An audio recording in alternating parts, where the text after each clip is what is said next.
Okay, good morning, people. Welcome to a cold, rainy Friday in which the universe is conspiring against some of us. But we made it anyway.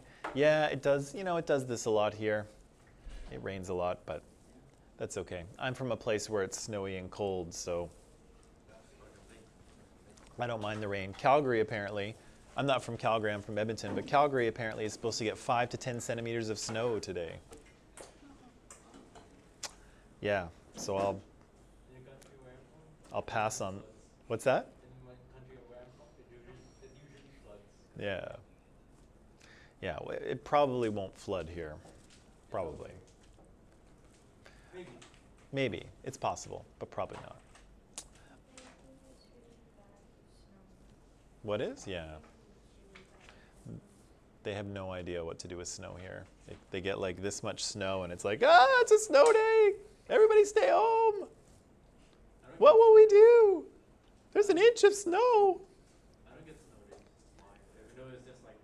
You don't get them? Yeah, it's just like the snow is just like very little. You know what I mean? I know what you mean. They don't have a lot of snow equipment here, snow removal equipment here in Vancouver because they don't get a lot of snow. So it doesn't take much to like shut down the city. Like in Edmonton, you'd have to get more than 3 inches at a time for anyone to like even notice. Like if you get 2 inches of snow in the morning when you get up, it's like, yeah, that's like a regular Tuesday in December. Get in your car and go to work. Nobody even looks twice. Like it has to be like, it has to be like this much before people are like, oh, okay. But even then, Edmonton has a lot of big snow removal equipment. So they have these giant tractors with a giant like blade that run down the street and clear the snow. So Edmonton's really good. If it starts to snow overnight, those guys will be out at like 3 in the morning clearing the major streets. So when people get up to go to work, they can actually get there. But we have those things because we need them. Here they don't have them, and yeah. When the truck pushes the snow away, the snow just piles up at the end of the road, or No, the shovel blade is at an angle. So they kind of start in the middle and then they sort of go back and forth and it eventually gets pushed to the side. Unfortunately, if your car is parked on the wrong spot, your car can actually be like covered in by this pile of snow and you have to like dig your car out. If you leave it in the wrong place, they'll just cover it. So don't park in the wrong place. Usually they tell you, but if you're parked in the wrong spot, then you can be buried in, or you can get stuck because the snow can be deep enough for you to get stuck. And then you got to shovel, and then you got to scrape your windows because the windows are all covered in frost, and you've got to hope your car starts, and if your car starts, you got to let it warm up for a little while, and it's a whole thing. Sometimes it helps if you plug your car in at night, which nobody does here. But plugging the car in? No, like when the snow. Yeah, I've been stuck. I've had my car not start. I've scraped my windows more times than I can count. Yeah. when the iPhones were older, did you ever have your iPhone shut down on you because it was too cold? No, I didn't. But I probably would have kept my phone like close to me in my pocket so that it was warm enough. I've never had the phone get so cold. I've had my fingers stop working because they got too cold, but not the phone. Okay, anyway, enough about snow and stuff. Sabrina's here. Good morning, Sabrina. And Daniel's here. Good morning, Daniel. And Clara's here. Good morning, Clara. And Gabrielle is here. Hello, Gabrielle. And Faye is here. Good morning with her cute little dog avatar. And Zion is here. Good morning, Zion. And Sala. Hello, Sala. Hello, Vicky. And Daniel is here online. Hello, Daniel. And Jack is here. Good morning. Good morning, Jack. And Mike is here. Good morning. Okay. Yesterday, he said, clicking the right button, we were talking about Jordan Peterson and the pronoun fight, right? The pronoun fight is back. He says freedom, they say hate, right? And so we took some time to kind of wade through that article.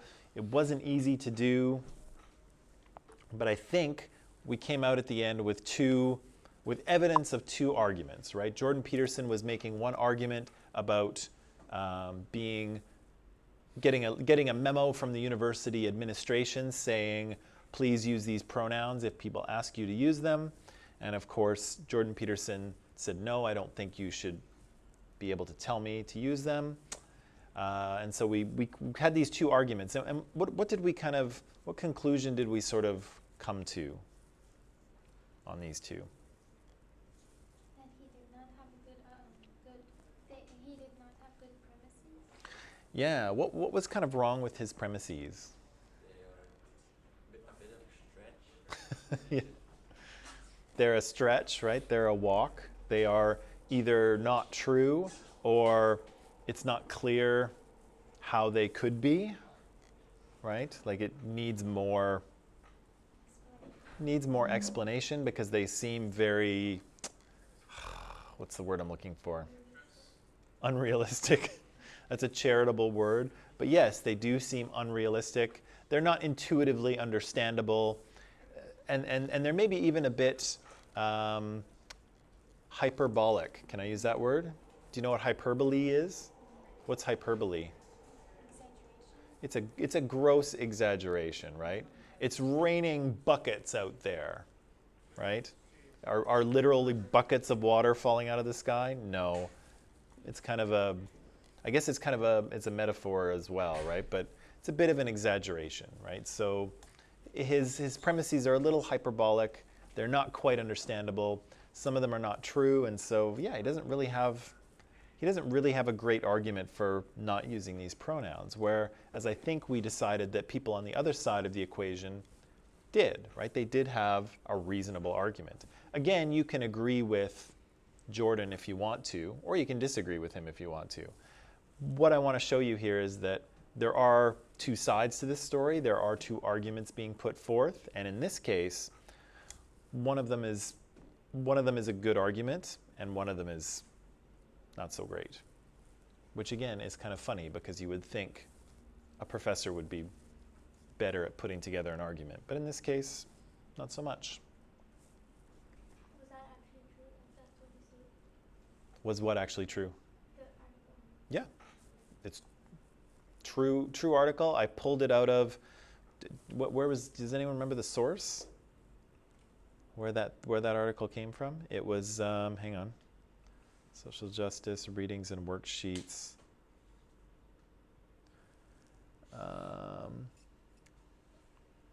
Where did I get it from?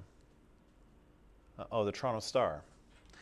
The Toronto Star is not the best paper around, but it's reasonably credible. It's a popular newspaper, so yeah, it's a real article. Pulled it right off the website. I didn't toy with it in any way. It's exactly what was there. So yeah, that was a real deal. And he continues to say stuff like that and other stuff as well.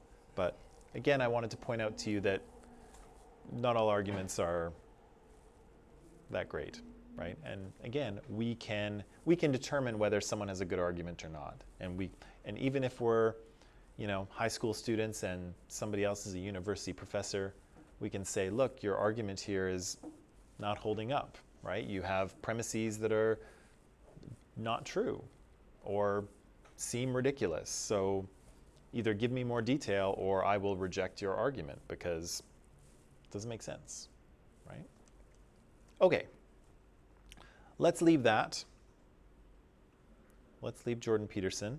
And we have, in this module or unit or whatever you want to call it, we're talking about sexism, of course, right? And we're trying to understand how kind of our ideas and our views and opinions and social messages that circulate in society serve to advantage the dominant group, who are men. And in particular, we could say cis men, right? Because trans men are probably not in the dominant group here. So cis men are the dominant group, and basically all other genders are in the minoritized group, right? Often we talk about men versus women because, of course, that's the majority of people, but we did, yesterday and the day before in particular, talked about people of other genders, right? Transgender people also fitting into that minoritized group. So, let's talk a little bit about advertising. So, school-age kids, so all the way from grade 1 to grade 12, you spend a lot of your hours in school, right? You spend 5 days a week, 6 hours a day. How many is that? 30 hours a week times 4, 120 hours times 10, 12, is that 1,200 hours a year in school? Probably seems like this class is 1,200 hours, right? But it's not. It's 112.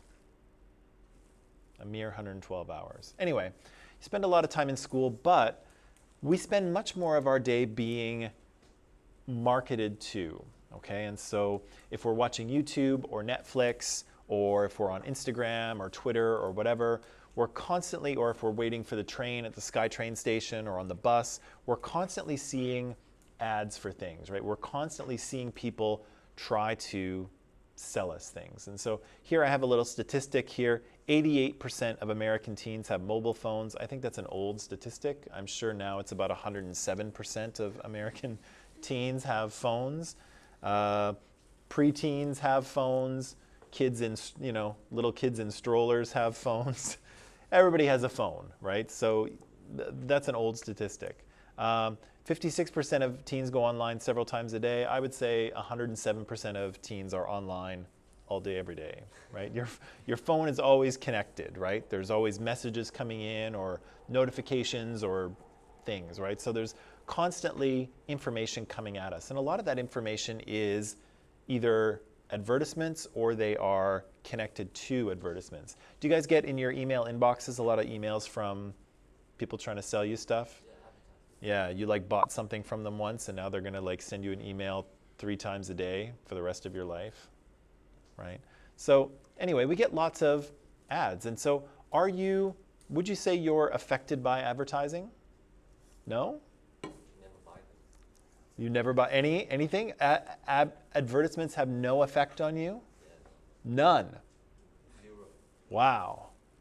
Vera, none at all?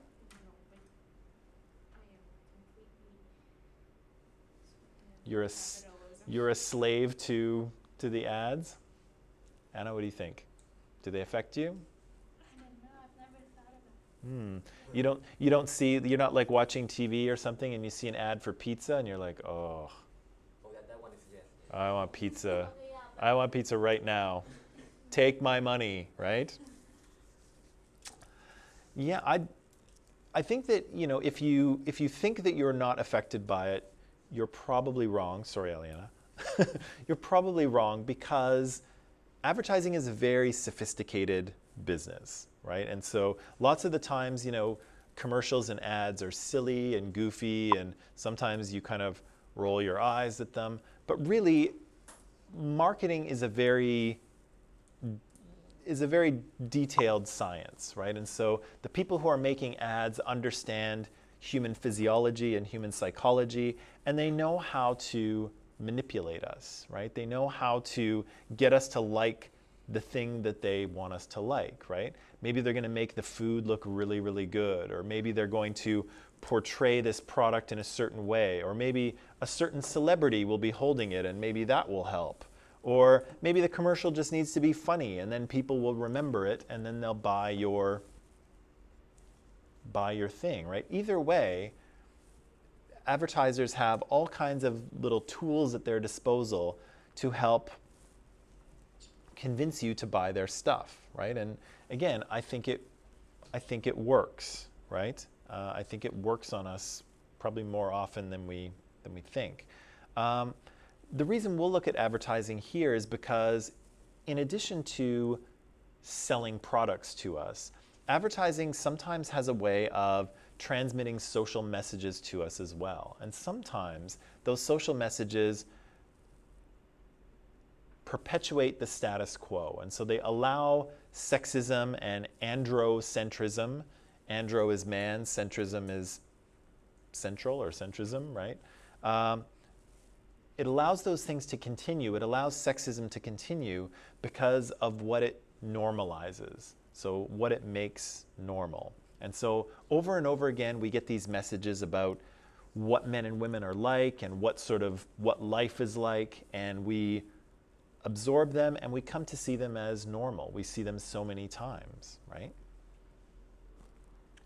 One of the places you can see this is when you look at ads for products, okay? So products are heavily gendered. We talked about that the other day when we were talking about sports. Sports are gendered, right? There's men's sports and women's sports. But lots of products are gendered as well. So I ask you, are these boy toys or girl toys? Those are boy toys. And I know some of you might want to be smart, might say girls can play with these too, and they sure can, but who are these toys most likely to belong to? Man. Yeah. Boys. If you want to play with the toys, we're not going to judge you. It's okay. If you have a Captain America figure you want to play with when you go home, we're not going to judge you. These are boy toys, right? And so we can very clearly recognize them as that. If we saw a commercial like during Saturday morning cartoons, do they still have those? Are there still Nobody what? Nobody watched them anymore. Oh man. Anyway, once upon a time, 100 years ago when I was a kid, and cartoons were on in the morning, Saturday morning, that's when you would watch them. And that's when you would see commercials for all of this stuff. And of course, who would be playing with these toys on the commercials? Little boys, right? Little boys would be playing with these toys. Now, how do we know they're boy toys? Well, because we've been socialized to see them this way. We've probably seen little boys playing with these toys, or toys like this, either in real life or on commercials. But the big question for us is, what kind of social messages are wrapped up in these toys? What are we teaching our young men implicitly? So not explicitly in terms of just telling them, but implicitly. What are we teaching them by giving them these toys to play with? Oh, like they should be strong like Captain America. They have to drive trucks and cars. Okay, so there's something about strength, right? So if we look at, I guess that's Hawkeye, he's got a different uniform there, but Hawkeye and Captain America and Groot, all of those guys are muscular, right? Even Hawkeye, look at the biceps on that dude. Hawkeye? I think so. I think that's a different costume for him. It's not the MCU Hawkeye. It's a Marvel Comics Hawkeye, maybe.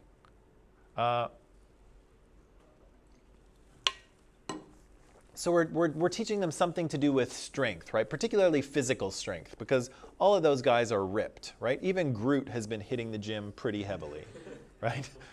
What's that? Jump with its heart. Maybe. So we're seeing something about strength, and we're seeing something about body image as well, right? All of those guys are super muscular, super ripped, right? What other kind of messages are these toys kind of giving to young boys, maybe?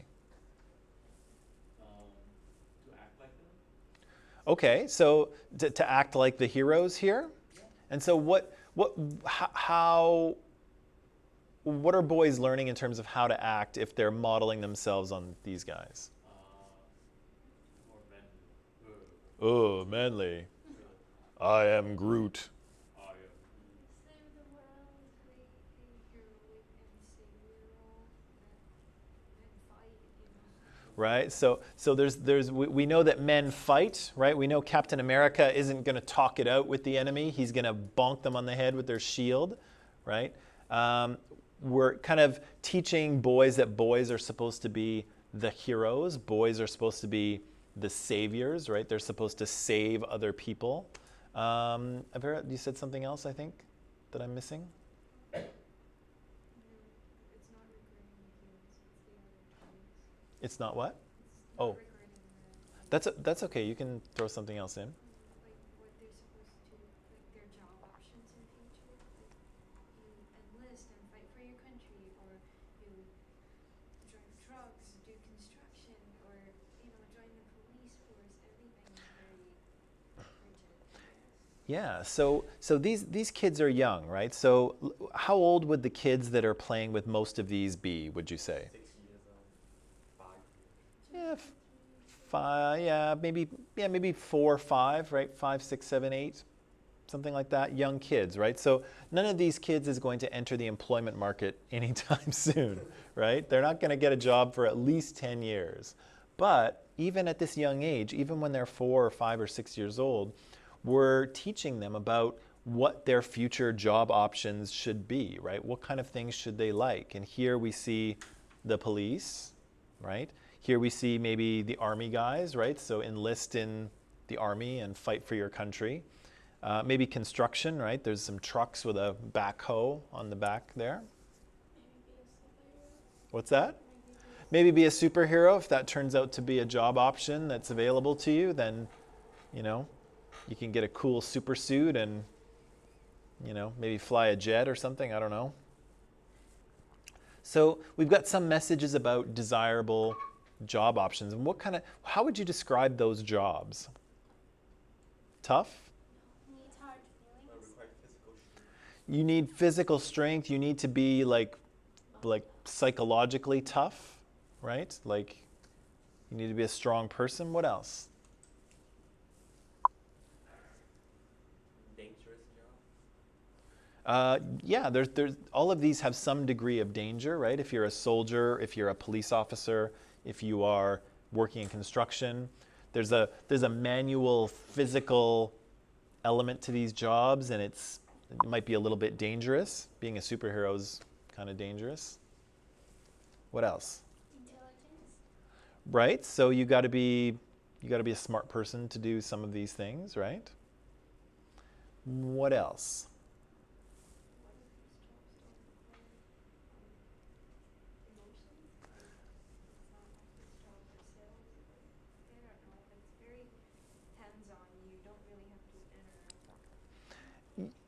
Yeah, there's the perception that you're kind of dealing with stuff, not so much with people. Although I would argue that the job of the police is much more interpersonal than many people think, and maybe even than many people do it.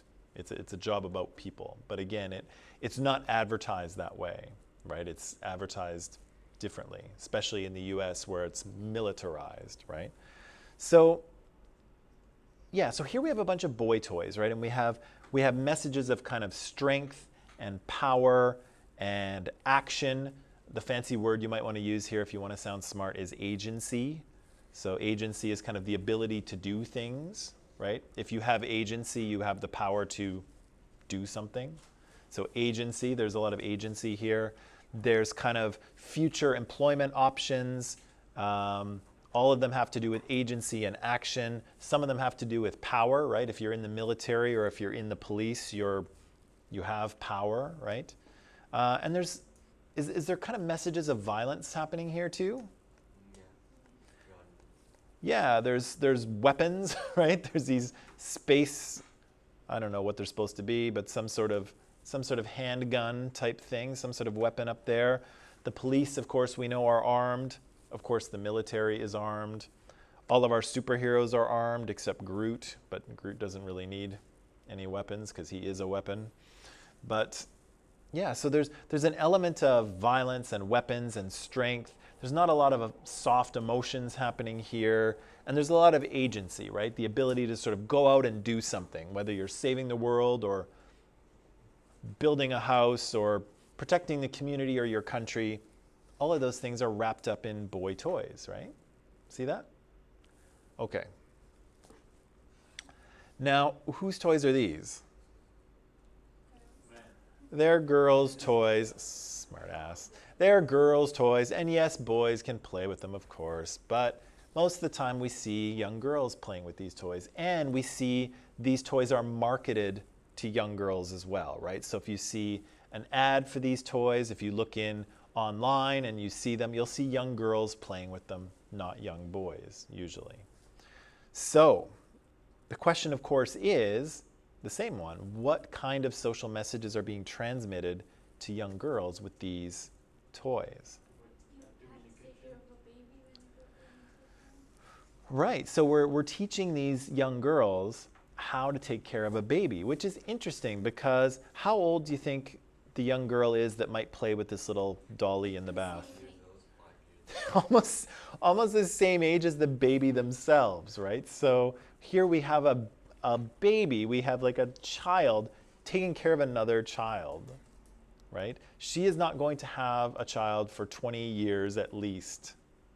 But yet, even from a very young age, we're teaching her how important it is for her to take care of babies, right?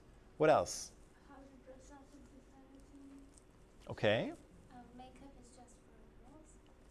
Makeup is just for girls, and sorry, go ahead. No, that's. Okay, makeup is just for girls, dressing up for society, They need to learn how to cook. learning how to cook. Caregiver, providing like stay at home message, and Yeah, so we're seeing messages about women's role, right? Number one, so as caregivers to babies, right? That they're going to have to look after the home, right? Because in the top we have a nifty little kitchen oven set, I think, with all kinds of baking tools. We see girls are being taught to put a lot of focus on their appearance, right? So here we have a little makeup table, so girls can start putting on makeup at, I don't know, how old is that girl? 5 years old? You don't need to wear makeup when you're 5 years old. But anyway, you don't need to wear makeup at all. But here she is being taught to wear makeup, as a child, right? And Barbie, what is the point of a Barbie? Right? So maybe we have messages about becoming famous or being a pop star. And what else? dressing up, tending to how you look, your shoes, your hair, your clothes. Yeah, Barbie is all about appearance, right? Barbie is all about tending to females' appearance. And of course, there's lots of different Barbies. I know Barbies have different occupations. There's, geneticist Barbie and, UN representative Barbie and all kinds of different things. But the job is not so much important as the clothes, right? They're kind of, her occupation is an excuse for her to dress differently, right? And so, again, Barbie is all about appearances and fashion. Is Barbie about body image as well? Yeah. Yeah? For those of you who have ever changed clothes on a Barbie, is her body image realistic? No. No, her body image is not, right? She is not built like any human female probably that has ever existed, right? And so she's highly stylized. And here's an interesting question that I've never asked. If you look at Barbie's body, so is she beautiful by societal standards? Perfect. Would you say? Perfect, right? She's kind of envisioned to be the perfect woman, right? That's kind of that's her thing. That's what she is. Who do you think decided what the perfect woman should look like? No one. Men or women? No one. Well, somebody did. Somebody created her and said, "Yep, that's the doll we want to market." The creator of Barbie. Pretty sure it was a guy. Now, what makes you think a guy designed this woman? Because guys know what they're attracted to. Guys know what they're attracted to? Not really. Okay. Man, if it's a girl, I'm gonna be. You're going to be choked? Yeah. Okay, but what makes you think it's a guy? They want to see girls in a society like that. Right, so she's got I feel like there's something you want to say, but you don't want to let it out. Okay. Just say it. I'm playing into the stereotype of Barbie with the dolls is a very successful large business, and that it was Okay, so the fact that Barbie has been around for a long time and that women were not really that present in the business world until more recently suggests that in fact she was created by a man, right? So that's a valid point too. It wasn't really what I was going for, but you knew that. But probably true as well, right? But it's interesting to think if this is a model of the perfect woman, quote unquote, and we're showing this to young girls, and yet who has decided that this is the ideal woman? Well, men did, right? And until recently, what racial group does Barbie belong to? White. She's white, right? And so now, of course, we have dolls with different races and ethnicities, of course, but if you go back a few years, Barbies are all white, right? And so what message does that send not only to young girls, but to young girls of color, right? This is the perfect woman, Barbie. Yeah, this is the perfect woman, the sort of pinnacle, the height of beauty. She has measurements and dimensions that women will never attain because women are not physically built like Barbie. And not only that, but she's white. So if you're a little black girl, you will never be beautiful the way Barbie is beautiful, right? That's the message. Because again, she's unattainable, right? She's not built like regular women are, and she's white. And so if you're a person of color, whether you're any person of color, the message is that this is what beauty is, and you're not that, right? Yeah, so there's a heavy focus on appearance. What else? What other messages are there here about what girls should do or like or be? Like pink is that What? pink. Oh yeah, there's loads of pink, right? Pink is supposed to be a girl's color, and here everything is pink. Avera, what were you going to say? The pink thing? Anna? Yeah? What ab- Women show a lot of skin. Women show a lot of skin. Okay, so yeah, so Barbie's got a little short skirt on there, right? What about the little ice cream cart? Is there anything going on there? I know it's very pink. Women eat a lot, which is not true. But women eat a lot. Women eat a lot, which is interesting, right? Because you're getting conflicting messages. You're supposed to be as slim as Barbie, and yet you're supposed to eat all of that ice cream. Those things don't add up at all, right? It's almost cruel. Anything else we should say about these?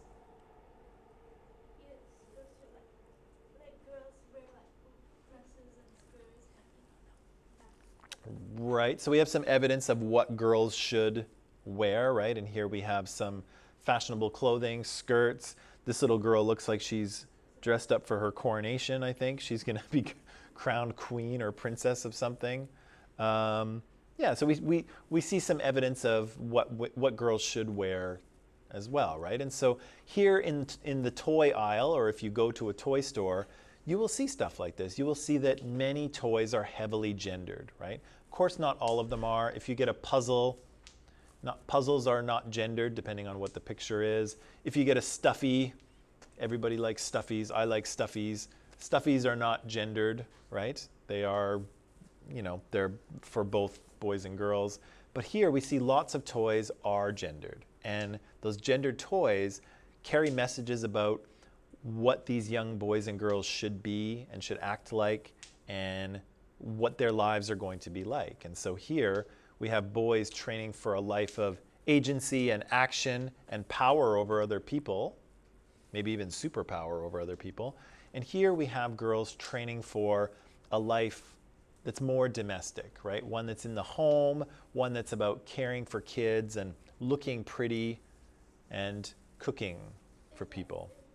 men do the hard work, like fighting tough jobs, and then not Right, although I'm pretty sure most mothers would tell you that otherwise. being at home is hard work. But yes, you're right. But it doesn't stop there because food is also gendered, right? So is this girl food or guy food? This is girl food, right? And of course, yes, guys can eat this food too. I'm eyeing that chocolate cake now with some some serious desire. Although all of these things are good. So we've got some yogurt right over there in the side. We've got a nice spinach salad with strawberries and almonds here, which actually also sounds pretty good.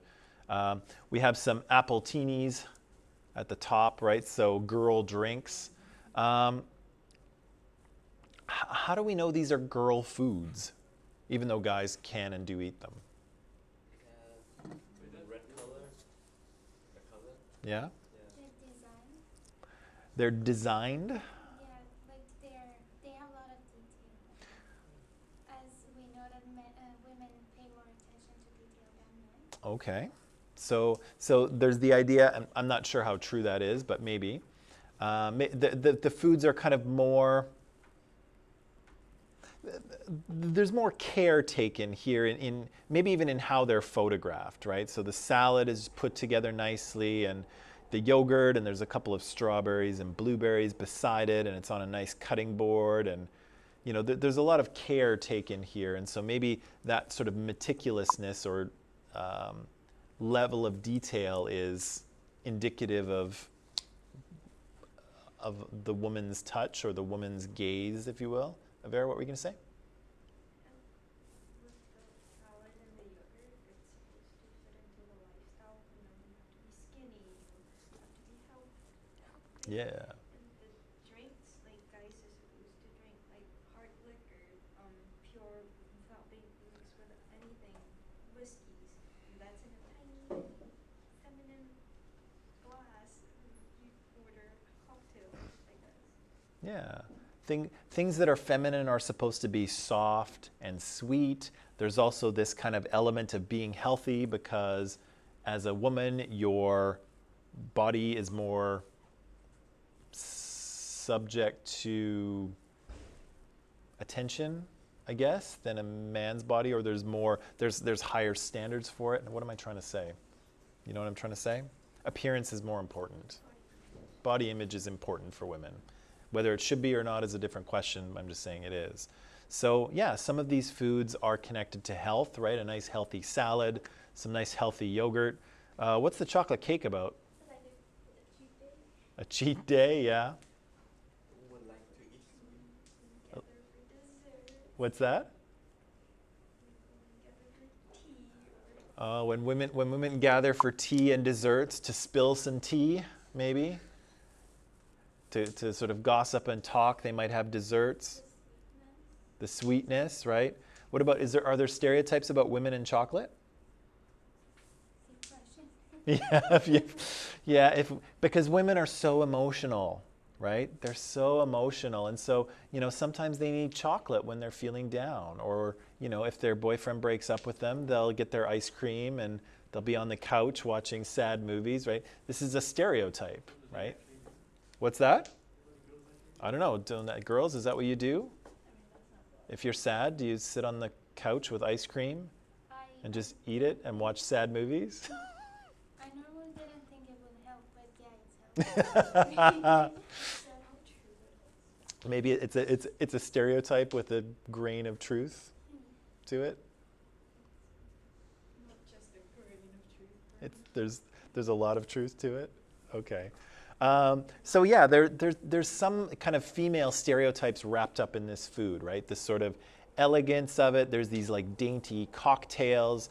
There's fruitiness. There's sweetness. There's a focus on maybe health or on remaining slim. All of these things are kind of wrapped up in these girl foods, right? As opposed to, are these girl foods or guy foods? These are guy foods, even though, of course, girls eat bacon, right? But what kind of messages are wrapped up in these guy foods? They need meat. Meat? Guys eat meat? But meat. Meat was actually targeted towards guys when it first got into the advertising world because it was like burgers, I think. And they said, oh, guys need the protein.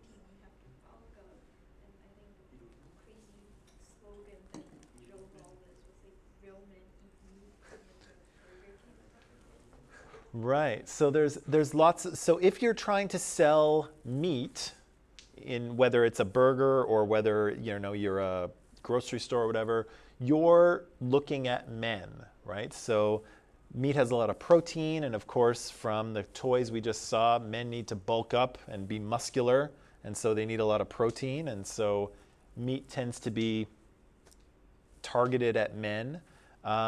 You could also imagine, there's the stereotype of man the hunter, right? Back when people were all hunter-gatherers, women gathered and men went out there and hunted and brought home meat, right? Brought home the bacon, as the saying goes, right? And so, again, with men as the hunter, that stereotype, you're playing into it when you advertise your meat to men. Yeah.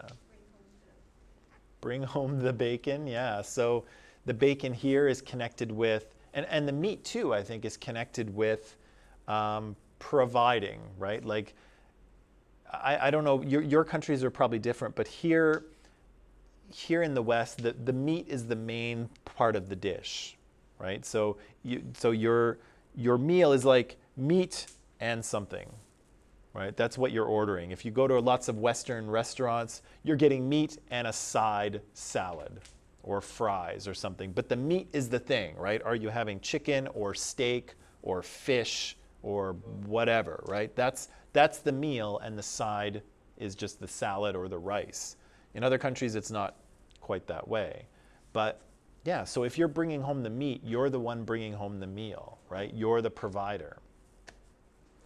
Yes? Even though, like, when we say barbecues, we always imagine, like, guys cooking it, not girls, or drinks, boys pouring. Right. Why is that why is it sort of like women's job, quote unquote? Why is it women's job to cook, unless you're talking about barbecues and fire? And then all of a sudden the guy is in there with his kiss the cook apron, and he's flipping the burgers on the fire. Oh, what? Where does that come from? Yeah, I think back then hunter use barbecue to cook meat. So like right now it's the same thing. Maybe, yeah. Maybe there's some kind of like connection to our, ancient past of men, hunting the meat, but then being seen as the cookers of the meat as well, right? And fire, of course, is a very low-tech, basic way to cook food, right? So maybe men are connecting to that or connecting to that stereotype. What about the whiskey here with rocks? But what's the whiskey doing here? Why is that a man's drink? Because it's too strong. It's Only men can take it. It's strong, right? You're supposed to drink it straight. You're not supposed to mix it with apple or melon liqueur or put an apple on the side and make it all sweet like candy. You just drink it and savor the harsh, strong flavor of the whiskey, right? What about beer? Why is beer a man's drink? I think a girl drinks it too. Yeah. Can be. It's often. Cider. What's that? Girls drink cider. Girls drink cider, right? Which is kind of it's almost like a beer that's made from fruit, if that makes any sense. If you've never had a cider, beer is usually made from grain or from hops and things like that. Ciders are kind of similar process, I think, but they're made with fruit, and so they tend to be a little bit lighter and a little bit sweeter. Beer tends to be a little more yeasty and sort of sometimes a little more on the bitter side. But so here we have this kind of like strong drink. Again, it's for men, even though women drink beer, and it's marketed to men. So if you ever see a beer commercial, it's either a bunch of guys or it's a really sexy woman with the beer, but they're clearly marketing to men, right? So here we have food, right? Something that, yes, everybody eats. Of course, women eat bacon and drink beers and have burgers on the barbecue, but this is really food that is marketed towards men, and it is food that is connected to stereotypes about how men should be and kind of our assumed past as hunter-gatherers. All of these things are tied up in meat, right? And in different types of food. So food is gendered.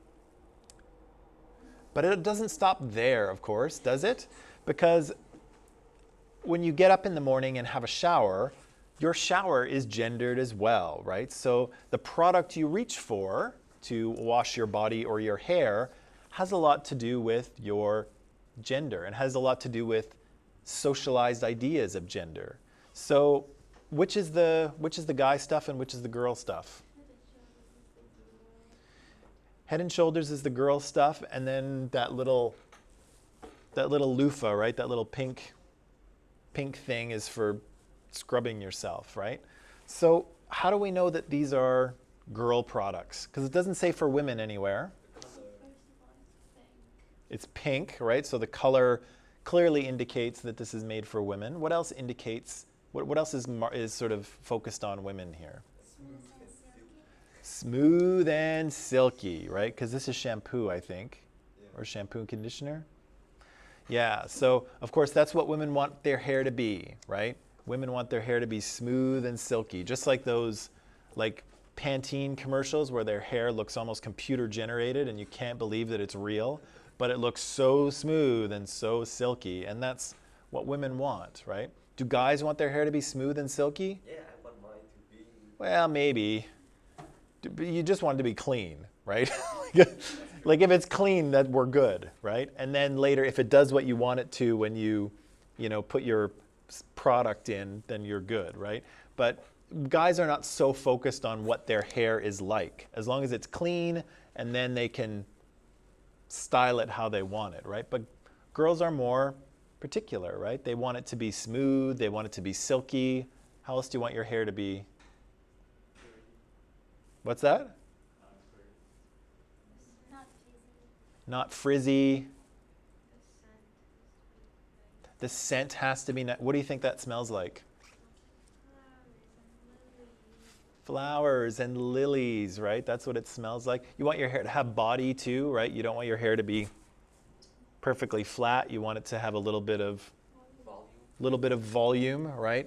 Do guys ever get together and talk about their shampoos and talk about frizziness or volume or sheen? No, right? This is all girl stuff, right? And so here we see shampoos that are marketed towards what women want from their shampoo and what they want their hair to look like. We have a nice flower, and of course that's what this stuff smells like. We have this nice frilly pink thing that you can wash yourself with. All marketed towards women. But then men, what do we have? What's that? It's literally written men, right? So don't confuse this girly product of 2-in-1 shampoo and conditioner. That sounds pretty girly, but don't worry, this is for men. So it says men right on it. What else leads you to believe that this is a product for men? 2-in-1. 2-in-1. We don't care that much, right? You want us to shampoo and condition?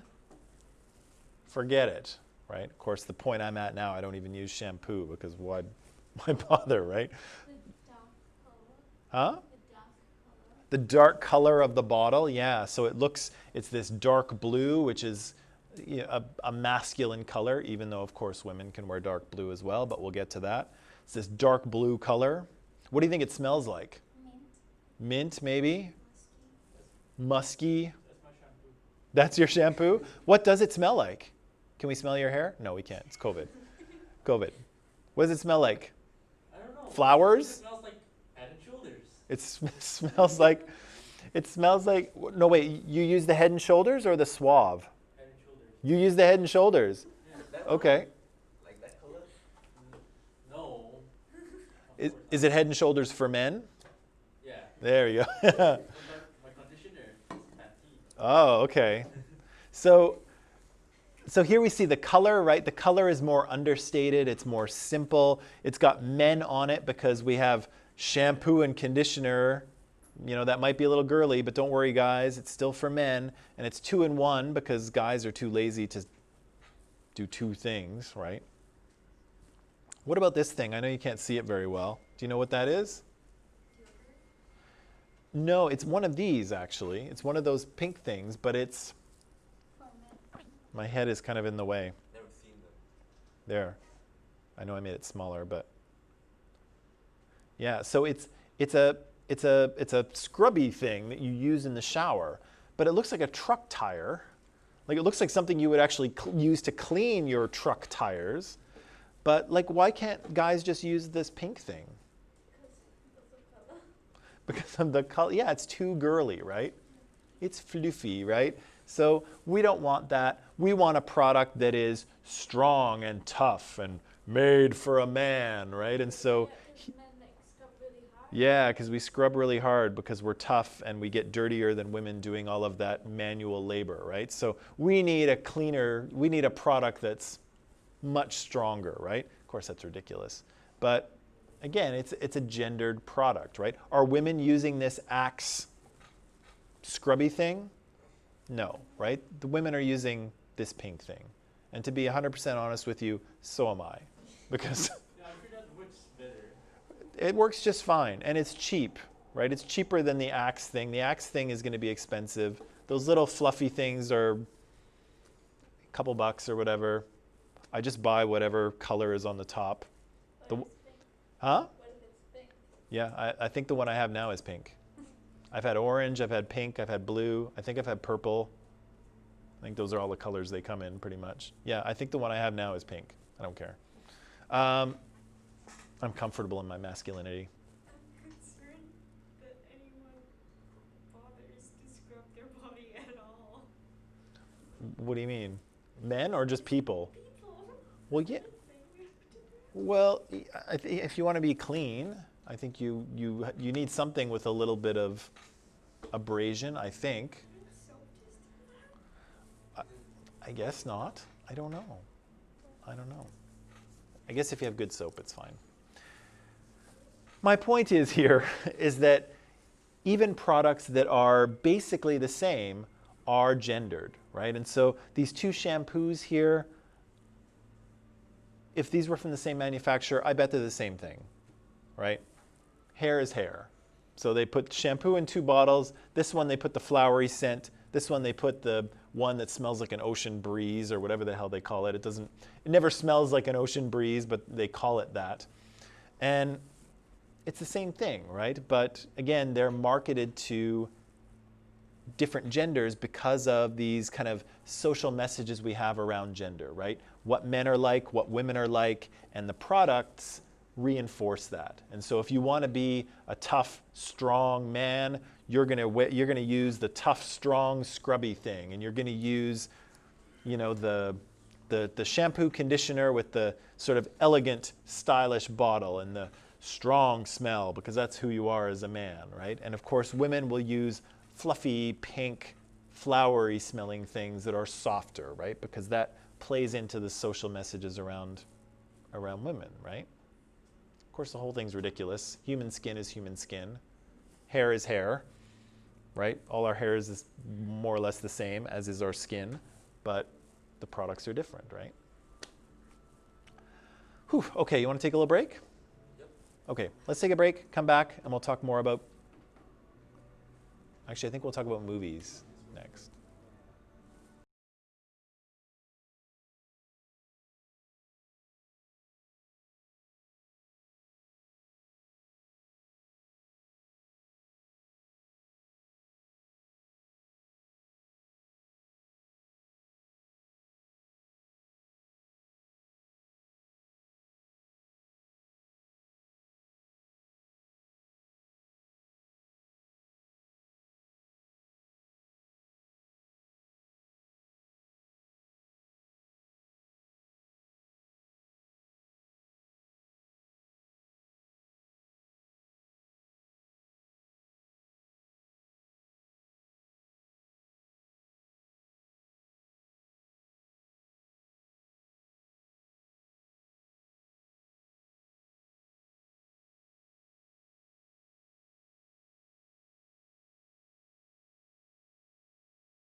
So here we are talking about products that are gendered, right? So the advertising world knows the kind of stereotypes and social messages that exist in society. The advertising world knows the kind of social roles and social rules we are supposed to follow. And so they use that to their advantage, right? They know what men are supposed to be.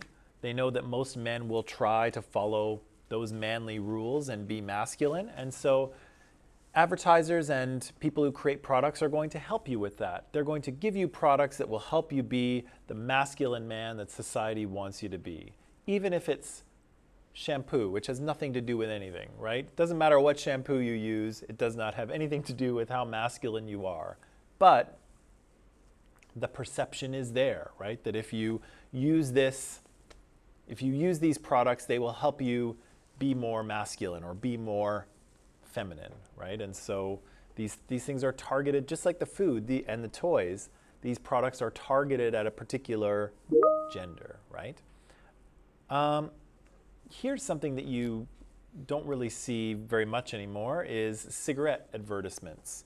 And so these ones are from, let's see, maybe the 80s or the 90s. I think it's around the kind of 1990s when in the US and Canada they start to limit the ability of cigarette manufacturers to advertise publicly. And those restrictions have been increased to the point where now you basically can't advertise them. But in the 70s and 80s and 60s and 50s, of course, you could advertise wherever you wanted. And so there was lots of ads for cigarettes. And so here we've got two cigarette ads, one for Camels, which you can still buy, and one for Virginia Slims, which I have no idea if you can still buy or not, but you could at one time. So here we have two different ads, and again, I think you can agree they are heavily gendered, right? So here on the left you can see this camel, and what's going on in this camel ad? The cigarette is slim, like Virginia. No, the camel ad. What's going on with the camel? Okay, there's a guy. What kind of social messages or what kind of messages are being transmitted by this ad? If you smoke camel, you look manly like that. Yeah, and how do we know this is a manly man? The way he's sitting it. Yeah, he's kind of leaning back, all cool. What? The way he dresses, right? So he's got kind of some like jeans on and an unbuttoned shirt, and he's got a beaten up leather jacket. That's very manly, right? What else? He's got a mustache, which was manly at the time. Now it's, I don't know. Mustaches are kind of out of phase unless you're a hipster, but at the time they were very manly, and so here's this very manly man, right? And what about the little tagline there? Where a man belongs. What does that mean? What are they trying to say? That only men can smoke. It's better from, men can smoke. Yeah, men can smoke, and in particular, these cigarettes are for men, right? And if you smoke them, that means that you're going to be a rugged, manly, masculine man, just like this guy sitting on this vintage motorcycle too. Motorcycles are also very, very manly, right? Especially that one. So here we have the sort of epitome of masculinity, this guy in his leather jacket and his jeans, sitting there smoking a Camel, leaning back all cool, where a man belongs, right? And so you too can be that masculine if you smoke Camels, right? But of course, the ad for women is entirely different, right? What's going on here? So I'm going to read it to you. So according to the theory of evolution, men evolved with fat, stubby fingers, excuse me. These are not fat and stubby. Anyway, with fat, stubby fingers, and women evolved with long, slim fingers. Therefore, according to the theory of logic, women should smoke the long, slim cigarette designed for them. And this is the theory of slimness. Okay, so what's going on here? Yeah, we smoke it. So when you smoke it, you magically. What? Okay, so it doesn't say that, but does it imply it? Yeah. Yeah, it implies that, of course, there's a lot of talk about slim, right? And we know that women in Western culture are, it's desired that women are slim. And so there's this implied meaning that if you smoke these cigarettes, you will be slim, which Yeah. has some truth to it. But what else is going on here? It's just for women. Right? So there's nothing here to appeal to men at all, except maybe, you know, this attractive woman in her evening dress. But again, that's not really what the ad is for, right? They're trying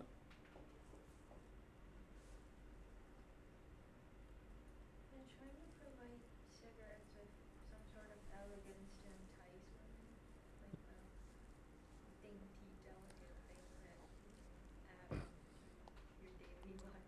Yeah, there's a certain amount of elegance and style that they are attempting to literally package these cigarettes in, right? So you can see the pack.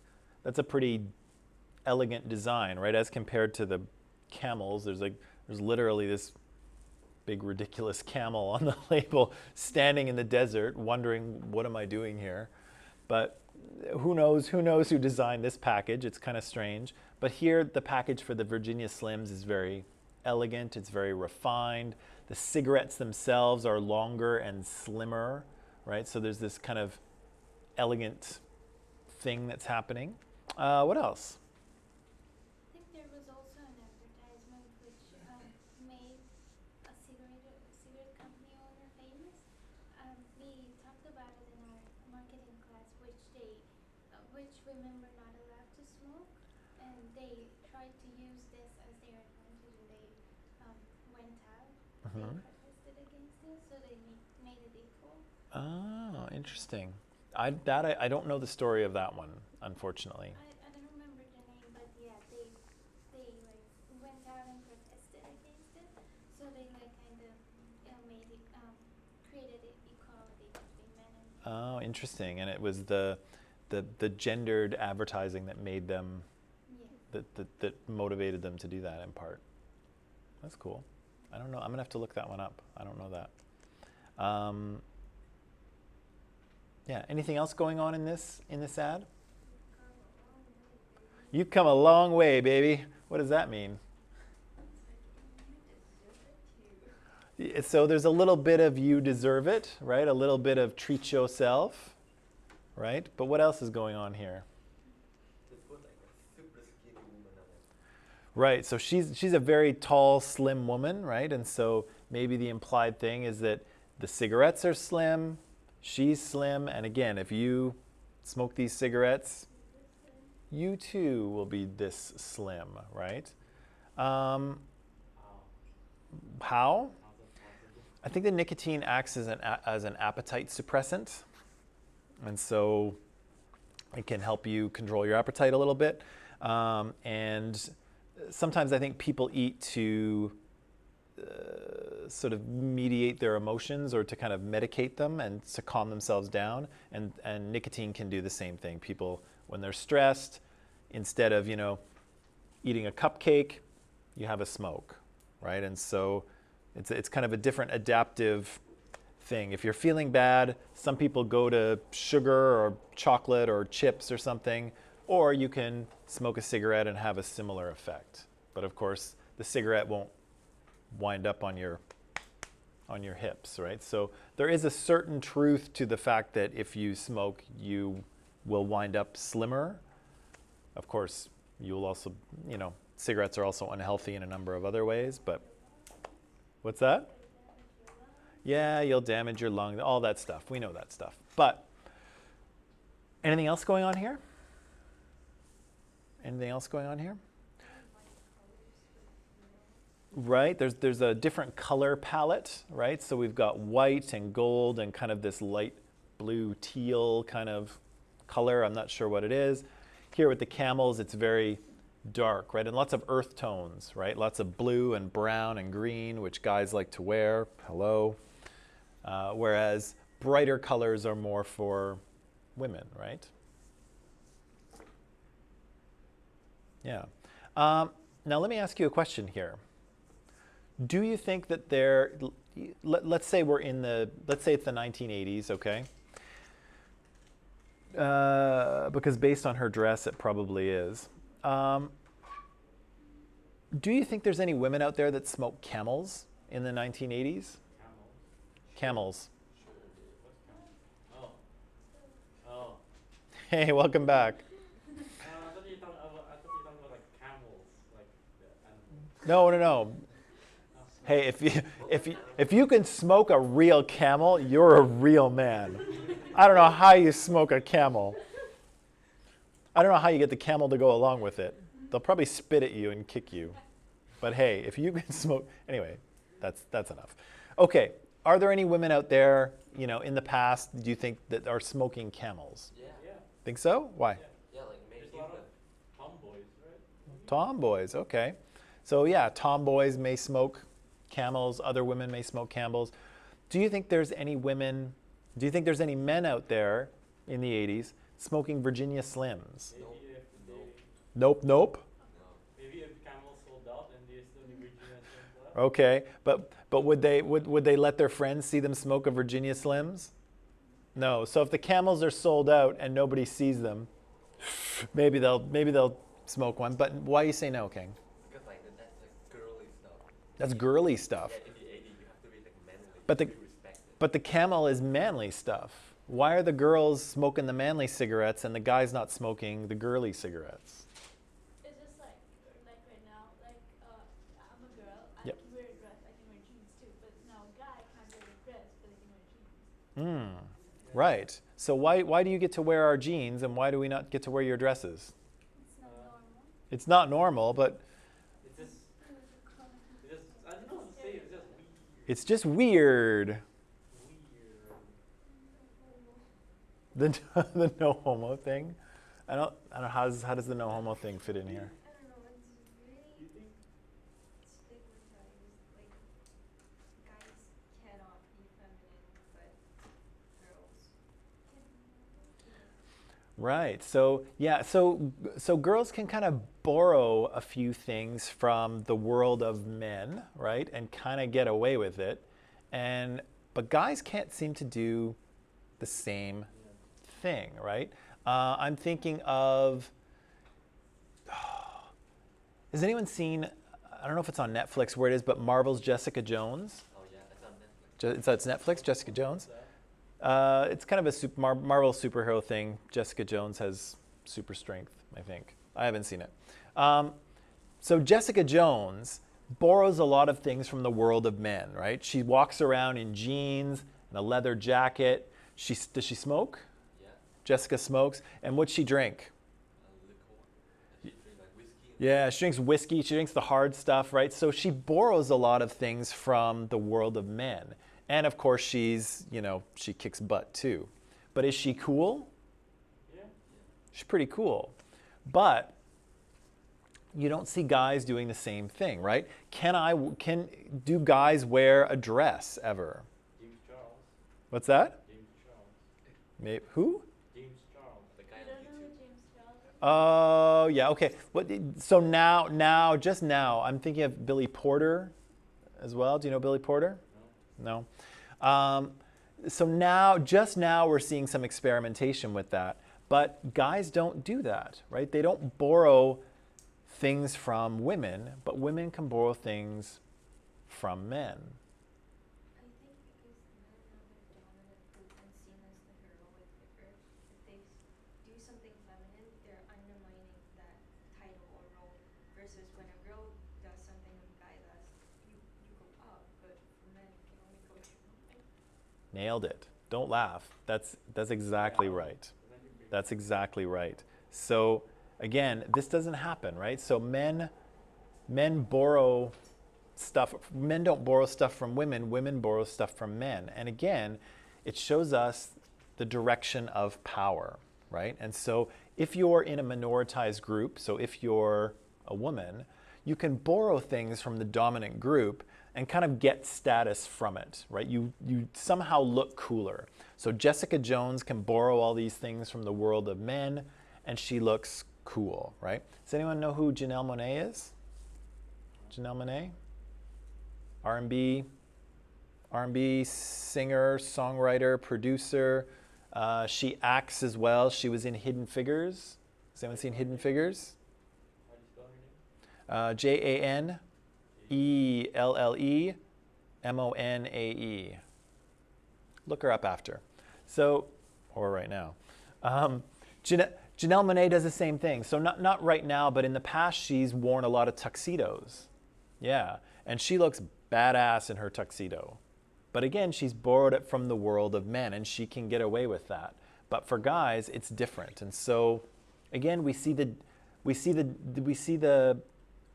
what's happening in terms of the power relationship in society, right? We see that the dominant group doesn't borrow from the minoritized group because they will lose status in the process, right? But the minoritized group can borrow things from the dominant group and they can actually gain status. Women can look cool by being tomboyish, right? Guys cannot look cool being girly, right? And it's, like you said, it's almost the no homo thing, right? Because to be homosexual is equated with femininity and being feminine, and guys above all must not be feminine, right? We're supposed to be masculine. And so, yeah, you can see this happening, and you can see it happening with lots of different, lots of other situations as well, even to do with gender, but also to do with race or other things, okay? Does that make sense? Nice work. Whoops, yeah. So for this reason, like you mentioned, Aliana, women will wear jeans, women will wear pants, women will wear suits, and even tuxedos, but men, except in very few cases, men will not wear dresses, right? Men often will not wear pink, although pink is not, it's not as strongly associated with women as it used to be. Like, it still is, but guys can wear it. But of course, decades ago, if you wore pink, you'd probably get beaten up or something. But nowadays, it's a little more. But still, I think we can still say that it's a mostly girls' color, right? Pink is mostly a girl's color. Yeah, women will drink manly drinks or smoke a cigar and look cool, especially in a movie. If you want to show that your female character is a badass, show her smoking a cigar, and that will communicate that to the audience, right? But again, men will not drink girly drinks. And if they do, it doesn't make them look cool, it makes them look ridiculous. Like, it's a joke, right? It's used as a joke. Yeah, so when we're exposed to ads like this, ads often normalize certain types of relationships and certain types of people, okay? So if you're watching TV and you see a commercial for laundry soap, laundry detergent, who's gonna be in the commercial? Mom or dad? Mom, right? Because mom's busy and she's gotta do, all the laundry for the household, and she doesn't have time for stains, so she uses Tide Pods or whatever. See, now my YouTube channel is going to be sponsored by Tide, but you've basically seen that ad before, have you not? Right? Mom's too busy, she doesn't have time for this. She uses Tide because it gets out stains, and then we can get back to the chaos that is her life with her kids swinging from the chandeliers, and it's crazy, right? Or whatever. So again, advertisers will show you that commercial again and again and again, or variants of it. And of course, the stereotype in it is that mom is responsible for domestic chores. But for the most part, they won't show you anything strange because they don't want to distract you, right? They want you to pay attention to the Tide soap, right? They don't want to show you a household with two dads, right? They don't want to show you a gay couple with their kids because you will be so distracted by, oh my gosh, this is a commercial and there's a gay couple? What's going on here? Either that's awesome, or how could they possibly show that on TV, or whatever your reaction might be. But suddenly you're distracted by the gay couple and you forgot about the soap. You know what I mean? And the commercial is only like 20 seconds long, if that. So the advertiser's got to get you to pay attention to what they want you to pay attention to super quick. So what do? They show you stereotypes, right? They show you mom at home looking after the kids and doing the laundry because that's how it's supposed to be. They don't want to distract you with a gay couple, right? That's too confusing. People will forget about the soap.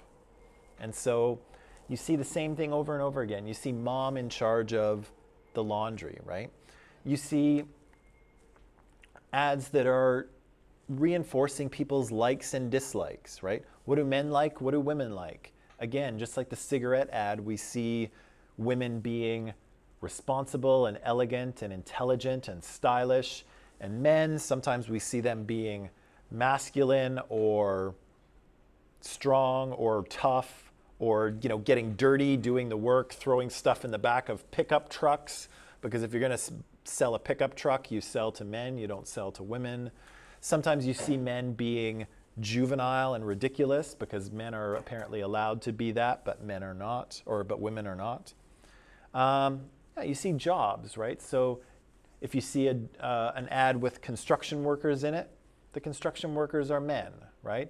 If you see, you know, an ad that takes place in a hospital with nurses running around, the nurses are going to be women, right? Are there female construction workers? Yeah. Are there male nurses? Yeah. But if they're doing an ad, you won't see them because, again, they don't want you to be distracted, right? And so again and again, you will often see stereotypes and social norms and dominant group ideas reinforced because ad companies don't want you to get distracted, right? They want to sell you the product, and if anything takes your attention off the product, they're not selling, right? And again, heterosexuality is normalized as well. You don't see a lot of ads with gay people in them. Do you? You don't see a lot of ads with transgender people in them, do you? No, you probably haven't, right? And so, because again, they don't want to distract you. And having a transgender person try to sell you shampoo would be highly distracting for many people. There's nothing wrong, of course, with it, but it would be so distracting that people might not pay attention to the product. Or people might actually not buy the product because they don't agree with people who are transgender or they don't want to be seen a certain way. And so, yeah, you won't see it, right? So ads are very good at maintaining the status quo and sort of showing you stereotypes as they already exist. And if ads start to show something different, that's because people are already looking for something different, okay? Yeah. Okay, questions or comments or just things you want to say or ask. Do they still like categorize like men and women products? Do they still? Yeah. Like in the branding. Depending on the product, I think they do. I think part of selling a product is knowing who your market is, right? Like, you know, if you're going to invent this thing, who's your market? Who's going to buy this thing? Stupid high-class people. Fine. So if you're going to create this product for stupid high-class people, how are you going to sell it to them? What's going to entice stupid high-class people to buy this? Put a higher price. Higher price, yeah. Stupid upper-class people like to buy things that are expensive, so let's make this thing expensive. What else? What's that? Make it exclusive, right? We need some sort of exclusivity because stupid high-class people don't like to have what everyone else has. They like to have things that other people can't have. Yes. So even though, yeah, maybe the phone's not the best example, but yeah, so if you want exclusivity, sure, you could manufacture 10,000 of them, but instead, let's manufacture 2,000 of them. But Apple still uses, even though everyone has the same, Apple uses that because they know the demand is really high, but they still stock really little on the first launch because that creates a queue and that creates an image for them. It's like, oh, everyone wants this, so the next like batch that comes in, more people will try and buy it. Yeah, and people will line up, right? People will, I don't know if they still do it now, but they used to for the next iPhone, right? And so they're sitting there in line for like 2 days, waiting in line for an iPhone. When they have an iPhone in their hand, the one they're going to buy is only slightly better than the one they already have, and yet they're going to take 2 days out of their life to make sure that they are the first one to have it. And so, yeah, the exclusivity idea is built in, right? Mostly people buy it, like buy numbers, like grab that, just to sell it again. There's some profiteers mixed in there as well, right? But Same with like Supreme or something like that. but keep this in mind though. Like when you look at ads, whether they're on TV or on the internet or on a SkyTrain station or wherever they are, whatever you're seeing is very calculated. Okay, everything you're seeing, you are seeing for a reason, right? Because at advertisements, people who are selling stuff, they only have that much space, or they only have 30 seconds on television. And so everything that they show you is going to be well thought out, and they're showing it to you for a reason. And it's because they want you to feel a certain way or think a certain thing, or they want you to pay attention to certain things. And so often the thing they want you to pay attention to is the product. And so all the other things will feed into your stereotypes so that you don't notice, right? So when you see busy mom with her laundry basket running through the house and the kids are crazy and they're all over the place, you don't question it, right? You're like, yep, that's a normal situation, right? And so you're right there, you know that, yep, busy mom, mothering her kids, looking after the household chores, and you don't think anything of it, right? And then you can pay attention to the Tide laundry soap, which they want to sell you. But again, if they put a gay couple in there and the gay guy is like, gosh, we've got 2 kids and my husband's at work all day and I don't have time for stains, people are going to be like, what's going on here? Like, it's going to take them a minute to figure it out, right? And of course, there's households with 2 dads and 1 dad is at home doing the laundry, right? That's not common, but it's totally normal. But again, they're not going to show you that in the ad because it's distracting for people. And so ads like this reinforce things as they already are. They reinforce stereotypes that exist or normalize what things should be like. But I was actually thinking about movies.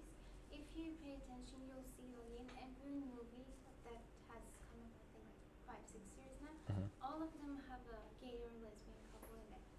You see, like They do now. Yeah, and all of them, like not even, like the series or the movies that I've watched, like all of them have. Yeah, and in part because people started actually pointing this out, saying that, hey, there's no representation of people of color or people of different sexualities or genders in your movies and ads. We want to see that. And so you start to see it, right? And we saw in Mean Girls, we saw Damien, right? And Damien's kind of, we'll talk about this on Monday, he's kind of a stock character, right? There's not too much to him. He's very stereotypically gay in a number of ways. And as soon as we kind of meet him, we know who he is, right? He's a big gay guy. He's too gay to function, as they say.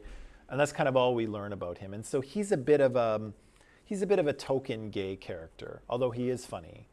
But yeah, you do start to see that because people are speaking up and saying, hey, why are there never any homosexual characters in any of these movies? They exist in real life, And so people start to add them in. So in part, as societal attitudes change, so do media. Because media want to show people what they expect to see, but also things that they want to see. Yeah, but it's true. They're showing up with more and more frequency. Whew, okay, that was a lot of talking. Is everybody good? Okay, I'm going to end it there. Don't forget to get your papers into me by the end of the day today so I can mark them. Have a nice weekend, and I'll see you Monday. Bye.